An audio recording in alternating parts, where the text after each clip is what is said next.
Hello viewers, this is yet another day.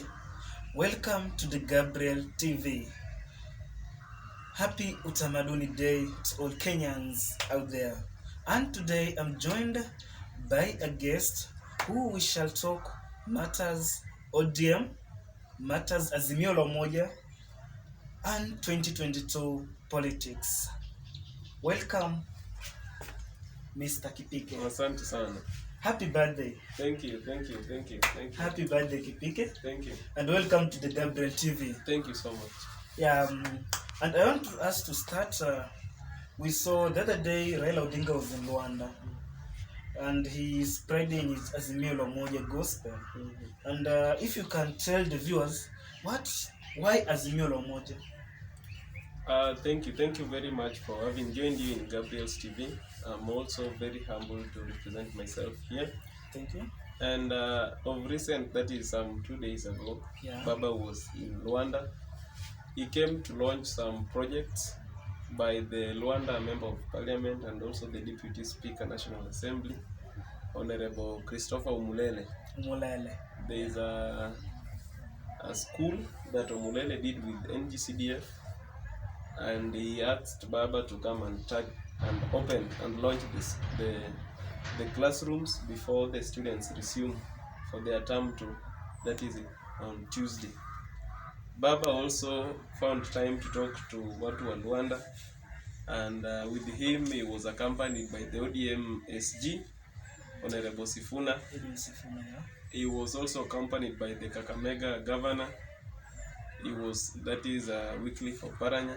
He was also accompanied by the Vihiga Governor, Wilbur Tichilo. He was also accompanied by the nominated Geoffrey Osotsi, yeah. Samuel Atandi of Alego Usonga was also we saw there. Raila was accompanied by different leaders. Yes.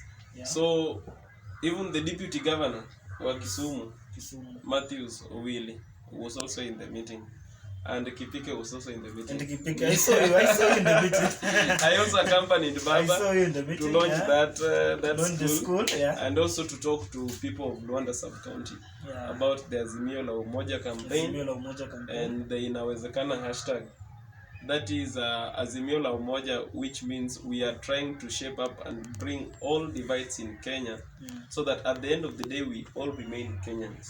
As one tribe. We all look for the Turgen, we look for the Digo, we look for the Masai, we look for the Kikuyu, we walk to Nyanza, we look to Rift, we walk to Northwest, we walk to Western, and bring all these Kenyans together, and we identify ourselves as one Kenyan people. That is all about Azimio la Umoja. Everybody, we unite and subscribe to our Kenya as a nation, and we all do this in heart of Kenyans as a Kenyan citizen. So what you're trying to say is that Azimio la Umoja is here to fight tribalism in our country, Kenya. Yeah, they're uniting all the tribes together. Azimio la Umoja is fighting tribalism and the divide, political division. The political divides where we as ODM, we don't talk to somebody like CG UDA, CG Jubilee. Yes. We want all those Baba is one person who fought for multi-partyism. Yeah. But now, as far as you are in ODM, for example, we are all still Kenyans. We are all still Kenyans. Yes. And on that, we have seen Baba crisscrossing the country with his Azimio la Umoja campaign, and up to now, Baba is yet to announce officially that he will be vying for presidency in 2020. What makes you think that? Why is he delaying? Yeah, he said he's going to declare his candidature before this month ends. That is the month of October. So I rest assure you that by next month, in November, we will be knowing whether Baba is going for the presidential seat or not. We will be knowing whether he's going to support Musalia or not. We will be knowing whether he's going to support Wambetsa or Joho.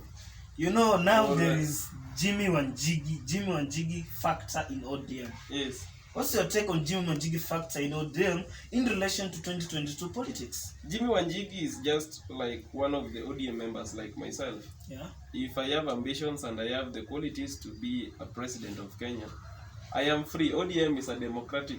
In fact, ODM stands for Orange Democratic Movement. Yeah. So there shall be, we always have the party primaries.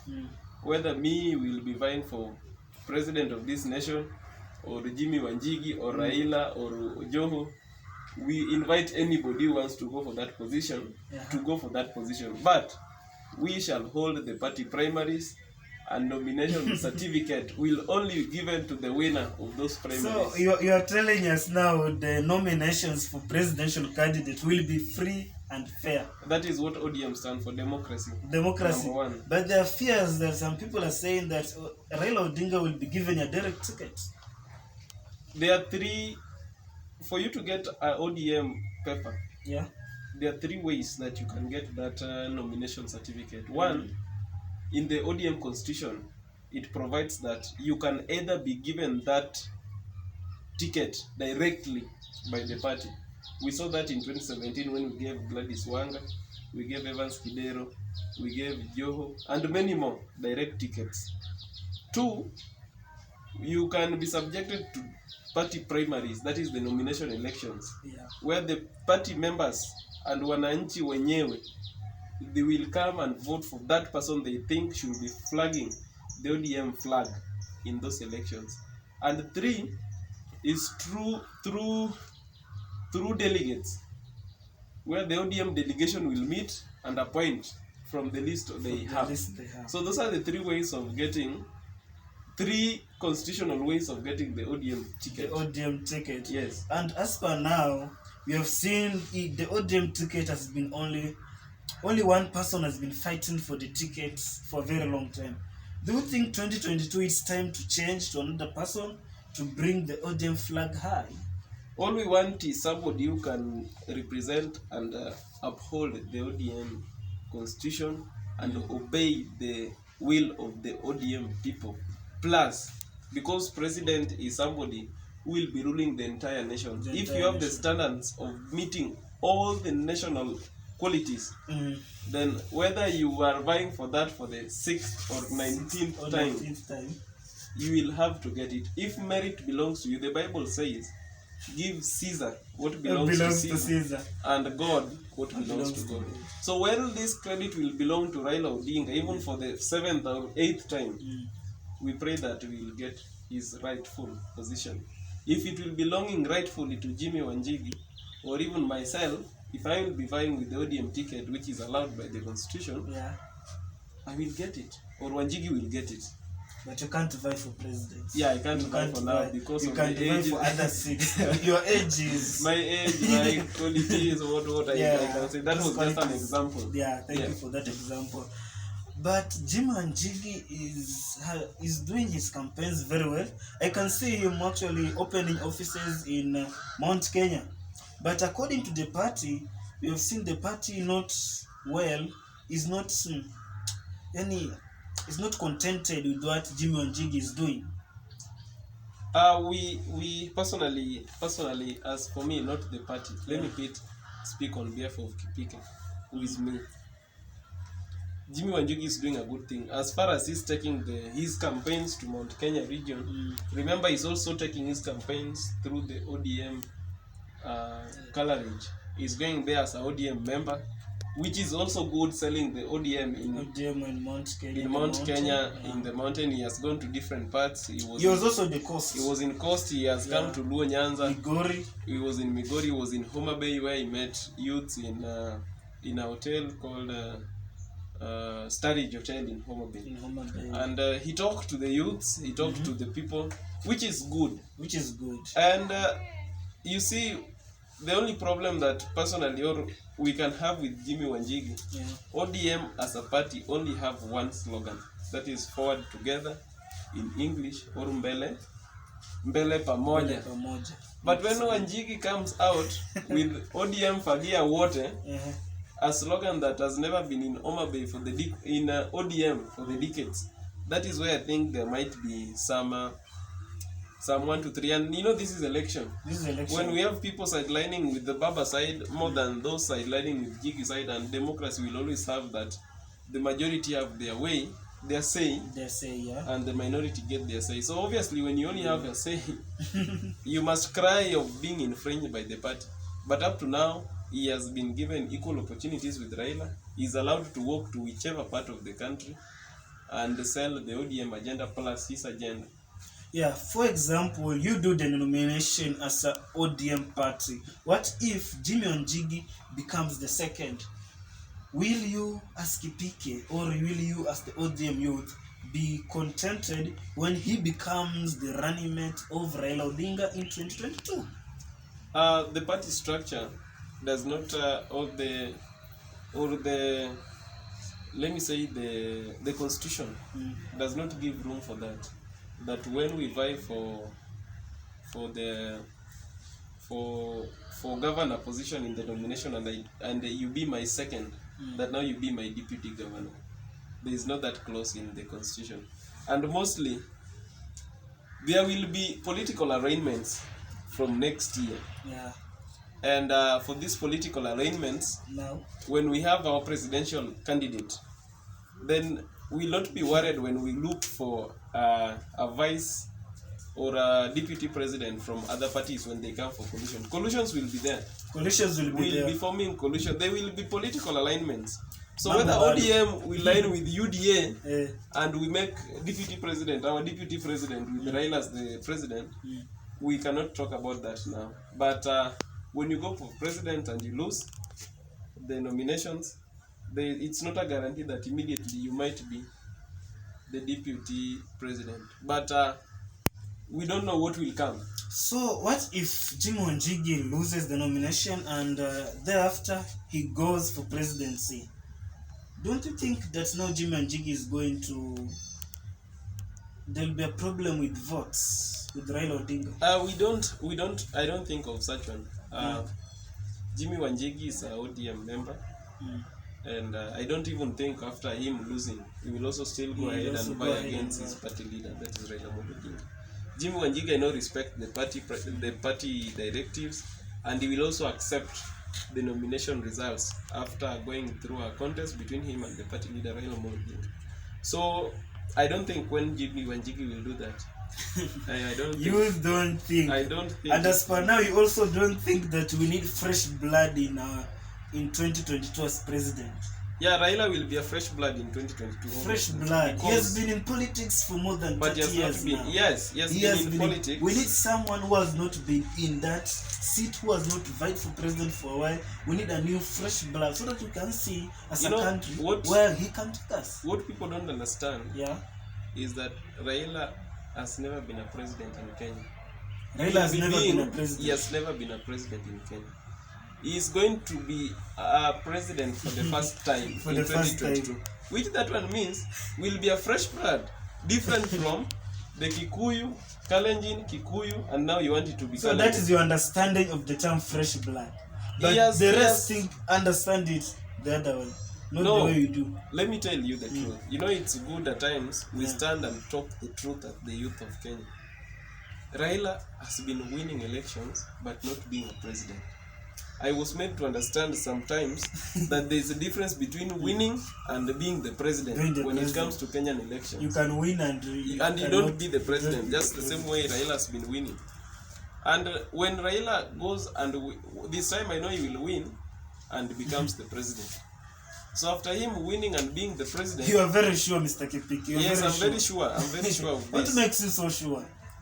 Because he's the worthy president we always have as Kenya. That is the only person who can lead Kenyans to the liberated Canaan that we always talk about. So you think all these other presidential candidates are just a trash? I didn't say that. But Raila is the worthy president. That it's remaining with Kenyans. Raila is the worthy president. That so is remaining in Kenya. Yes. As per now, farasi ni ngapi? Farasi ni wawili. We Farasi can talk wawili. of wawili. Nani na nani? Raila is a worthy president. Ruto is another farasi. Yes, we can't deny that, or we can't assume that, but he's a worthy competitor. He's a worthy competitor. Yes, he's only a worthy competitor, and Raila is the worthy president. What about Oka? One Kenya Alliance. One Kenya Alliance. The only good thing with One Kenya Alliance, Oka, is that when you check those who are coming into Oka itself is already confused. Because Oka is confused. one, The other time you saw Gideon Moi just of recent launched his presidential bid with the Kanu party in Bomas. And invited all all his Oka friends. and also Raila was there. Raila was also there. You know, Raila is not a Oka principal. And when you see, when we are in an alliance, and I invite you for my launch, before all of you, you know, that one alone can tell us now that I'm already a flag bearer in our alliance. But because you also attend my campaign launch, which is not bad. But now, Gideon Moi wants to be the Kenyan president. Musalia Mudavadi wants to be a president. Wycliffe, Ford Kenya party leader, Wetangula Moses Kalonzo Musyoka wants to be a president. Kalonzo Musyoka wants to be a president. So who is going to fly the Oka flag bearing? That's why I'm telling you that is the confusion I'm talking about. If all of you are coming together and you can't agree on who will be flying the Oka. Well, yeah, there's a problem with Oka leaders. They always meet in hotels, discussing. We see photos of themselves in hotels. What are they doing in hotels instead of going to Wananchi to campaign? Now, but we have seen Raila Odinga, William Ruto in the ground campaigning. One has Azimio umoja, one has Hustler Nation. Now with Oka, the confusion will still remain in that I tell you, all the Oka principles, all of them know very well they cannot manage a presidential rally. As a person. Why? Nobody. Kalonzo will come to Kisumu and a day less than 500 will attend. The day Gideon Moi or Musalia Mudavadi will go to Murang'a personally and have 500 in attendance in that meeting, or even delegates alone, then that is when I will realize that Musalia can be president, or Gideon Moi or Kalonzo can be president. But Musalia has the manifesto. Musalia, in terms of economy, I can give Musalia around 7 out of 10. He is the person who sees Kenya as the problem of Kenya is the economy. And he is ready to take the Kenyan economy to the next level. But what do you think might be the problem of Musalia Mudavadi when he is not campaigning enough?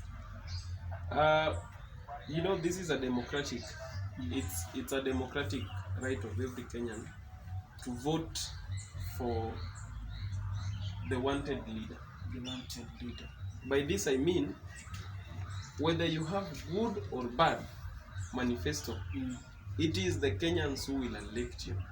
For you, it is now your task to move to every part of Kenya, sell your manifesto well. Make sure that Wananchi wote, all the Wanjikus listen to you well, understand your manifesto, and you make them subscribe to your manifesto. So that when the elections come, you can get the better part of the voters voting in your favor. But when you have a good idea, you sit with your idea, you wait for the election dates, and you expect to win. Yet we have one Raila Odinga going through Nyanza, Nairobi, all over selling his ideas, selling his manifesto. It is going to be a challenge. So in that, will integrity matter in 2022? That is what we are fighting for. We always cried as Kenyans for the election. After every elections, Kenyans will go for Barabara. Kisumu will not be Kisumu anymore because of electoral injustices, mostly steered by the IEBC. But we've seen the coming in of new commissioners in the IEBC, which all the MPs agreed. So you have hope with the IEBC? You think that the IEBC will be fair now this time around? You want to blame it? Chebukati. What has Chebukati done? Chebukati is my problem now. Me as Kipike. You as Kipike have a problem with IEBC chairman Wafula Chebukati. Why? Wafula Chebukati. Why Chebukati? He is the first IEBC chairman. From the time it was IEC, who ran a presidential election that was nullified by the Supreme Court. Which means Chebukati himself, with that alone, he should have left office by then. If Kenya we were integral and just. Because once the Supreme Court nullifies elections chaired by you, which means you are not good for the Kenyans' will. You know, once Chebukati will almost leave that office, then I will have faith with the IBC. I will have faith with the IBC. Let me tell you something. There's a problem with ODM and IBC. Every time you're nearing election, you will see ODM crying in rallies about IBC this, IBC that. So you want to tell Kenyans, you as the people of ODM, that now IBC is the problem, or you are the problem as the people of ODM. You're not campaigning enough. You're not selling your manifesto enough. Why IBC every now and then? You are tired. Why IBC? The truth that we can always not run away from is that in the 2007 elections, Raila won the elections. The 2013 elections, Raila won the elections. That is a mere truth. Even God, it's a mere truth, but there is no clear evidence. There is no clear evidence. Even God the Father there is no clear evidence. Knows that Raila has been winning these elections, but because of the electoral board, he is making him lose. So what should be done to the electoral board now? Since each election, Raila has been winning, the electoral board is the problem. The electoral board. We were partisan. And you people, you are in handshake now. So you need to do something that you're not going to blame IBC after 2022. We were partisan and we came in joints when we talked of the BBI. And when you check the BBI provisions of the IBC and how the commissioners should be elected to run those elections, that was the best structure that we can have, because you check the first draft was that the commissioners will be or should be nominated by maybe political parties, and the integrity of the IBC, ODM has always talked about it, but you know, a chairman of IBC should not run 2 elections. You know, you run 2. Kipike himself ran the elections of August. But those are not 2 elections. They were nullified. There was also a repeat elections. Yeah. Which was also not just for, because ODM did not participate. We didn't participate in that election. And if you check even the provisions of those elections, it was, he could not have went ahead and announced the president because there was no election. And Wafula Chebukati announced it was a one-horse race. And he also announced the president and hold elections and spend money with IBC. Don't you think that... So once Chebukati is out of IBC, because in his hands lies the blood of very many people. Very many Kenyans died because of the null and void elections that the same Chebukati. We lost people because of these elections. So you we people even are lost members. We even lost members of the IBC because of Chebukati. Because of the one Chebukati. So Chebukati should and must leave the office, and we get a new chairman who can run. But now, according to the constitution, as per now, Chebukati will go nowhere, and Chebukati is going to run the 2022 election. You have to accept that as per now. There's no way you can change the IBC commissioner. That's why time limit is over. I have no faith in the IBC. So when you lose in 2022, you will still blame IBC. We are not going to lose, so I can. You're not going to lose. You are sure? Because we are not going to lose. We are not going to blame anybody because there is no lose this time. You know, we will be here after 2022. And you will come and play this clip again. Yes. You are assuring Kenyans, ODM will not lose. Raila will not lose. Raila will not lose. The next 22 elections. Yes. Oh, thank you very much for supporting Raila Odinga. Thank you. And after this short break, I will still be joined by Kipike, Zablon for part 2 series of 2022 general election. Remember, this is the Gabriel TV, hosted by Gabriel Mwakoma.